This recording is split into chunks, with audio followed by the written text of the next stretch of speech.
नमस्कार किसान भाइयों, बाबा जी ड्रैगन फ्रूट फार्म में आपका बहुत बहुत स्वागत है। आज हम बात करने वाले कि ड्रैगन फ्रूट को हमें कितना पानी देना चाहिए, क्योंकि अभी जो टेम्परेचर बढ़ रहा है उस हिसाब से हमें पानी का वाटर मैनेजमेंट करना होगा। अगर इसके फ़ायदे भी होते हैं, नुकसान भी होते हैं, पानी ज़्यादा देने के और कम देने के।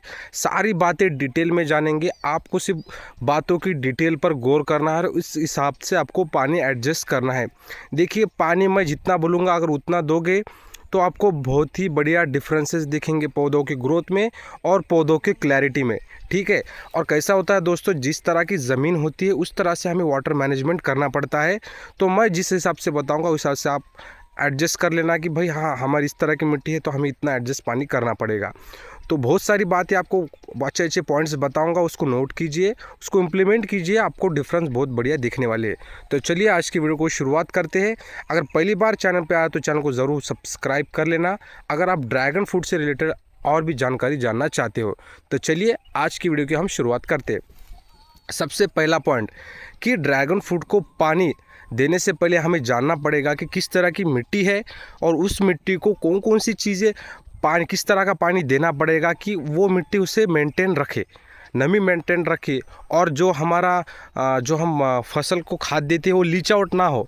ज़्यादातर लोग वाटर सोल्यूबल का इस्तेमाल बहुत ज़्यादा करते हैं तो लीच आउट के चांसेस बहुत ज़्यादा होते हैं। तो वो भी पॉइंट हम कवर करेंगे। तो सबसे पहला पॉइंट आपको क्या करना है, जब अगर आपकी काली मिट्टी है, काली मिट्टी में जो होल्डिंग कैपेसिटी होती है फर्टिलाइज़र की बहुत ज़्यादा होती है, क्योंकि उसमें बहुत जल्दी दरारें आ जाती है तो उसमें वो जाके खाद बैठ जाती है। लेकिन सफ़ेद मिट्टी हो या लाल मिट्टी हो और या भूरी मिट्टी हो, इस मिट्टी में होता क्या है कि किसी तरह की दरारें नहीं गिरती है, तो उस वजह से उसकी जो लीच आउट की जो प्रोसेस है वो फास्ट हो जाती है। तो वो इस तरह की मिट्टी में हमें वाटर मैनेजमेंट बहुत ही कम रखना पड़ेगा। अब बात करेंगे हम कि हम अभी कब पानी देना चाहिए, और अगर फर्टिलाइज़र हम दे रहे हैं, वाटर सोल्यूबल का इस्तेमाल कर रहे हैं, एनपीके का इस्तेमाल कर रहे हैं, तो कब हमें पानी नहीं देना है। देखिए, अगर आपको जब खाद देनी है तो खाद देने के पहले एक दिन पहले ही आपको पानी पौधों को दे देना है, पूरी तरह से गीला कर देना है और उसके बाद ही पानी देना है। और पानी देने के 3 से 4 दिन के बाद ही आपको फिर से पानी देना है, वो थोड़ा थोड़ा, जब तक वो जो खाद दी है उसका अच्छी तरह से वो टेक आउट ना कर ले, अपटेक ना कर ले। वाटर सोल्यूबल का अपटेक बहुत फास्ट हो जाता है, 5 से 6 दिन में ही पौधा उठा के प्रोसेस करने लगता है और 10 से 12 दिन तक वो खाद को उठा के अपना जो प्रोसेस चालू कर देता है, ग्रोथ को लग जाता है। तो आपको क्या करना है, अगर आपकी काली मिट्टी है तो आपको थोड़ा पानी ज़्यादा रखना पड़ेगा।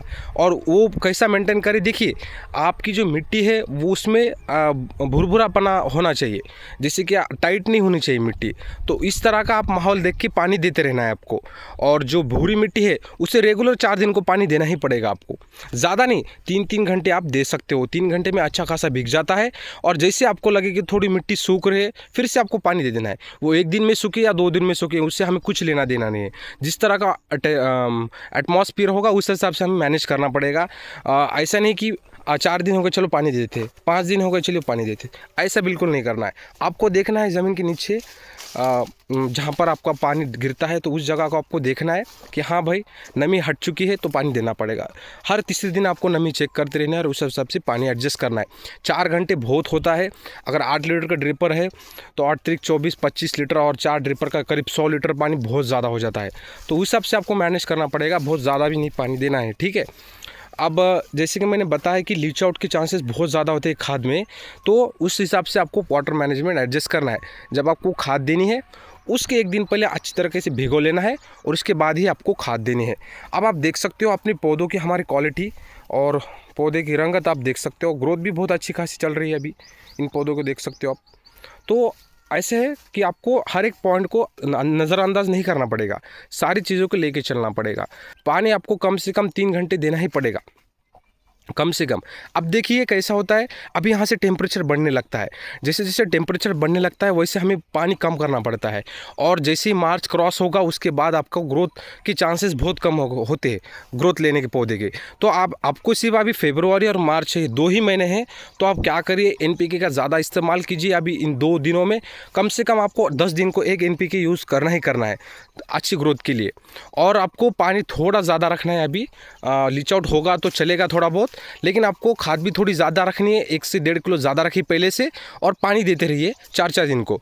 और जितना पानी आप अच्छी तरह से देते रहोगे तो पौधे को खाना उठाने में उतना अच्छा हो जाएगा, और नीचे जो है भुरभुरापना मेंटेन रहेगा, उसके बाद आपको रिजल्ट बहुत अच्छे मिलेंगे। तो इन बातों का आपको ध्यान रखना है दोस्तों। और कुछ आपको डाउट लगा हो तो आप मुझे कमेंट में पूछ सकते हैं, मैं हर एक कमेंट का रिप्लाई ज़रूर करता हूँ।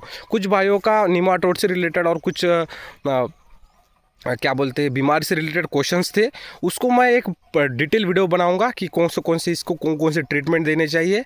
तो उसके लिए आप टेंशन मत लीजिए, उसका भी मैं वीडियो सेपरेट बना दूंगा। आशा करता हूँ दोस्तों आपको जो मैंने चीज़ें बताई उसको आप इम्प्लीमेंट करोगे और आपको अच्छे ज़रूर रिजल्ट्स मिलेंगे। तो दोस्तों और एक पॉइंट, ये जो फुटवे होते हैं इसे कट करते रहिए, इसके आने मत दीजिए ज़्यादा। 3-3 दिन को आपको कट करते रहना है, तभी आपको अच्छी ग्रोथ होती रहेगी। ठीक है, तो दोस्तों चलिए मिलते हैं अगले वीडियो में, तब तक के लिए जय हिंद।